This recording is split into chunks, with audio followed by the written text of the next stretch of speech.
Kendi dengan pegah penjelasan Bala Ikrar Ramtihnya merupakan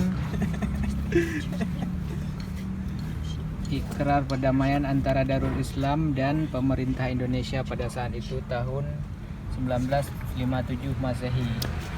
Jadi dulu Kepresidenan Aceh itu masih berada di bawah Provinsi Sumatera Utara.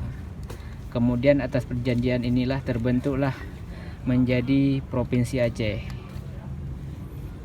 Jadi pada tahun 1957 pada saat itu. Pakar dari segi dunia 1,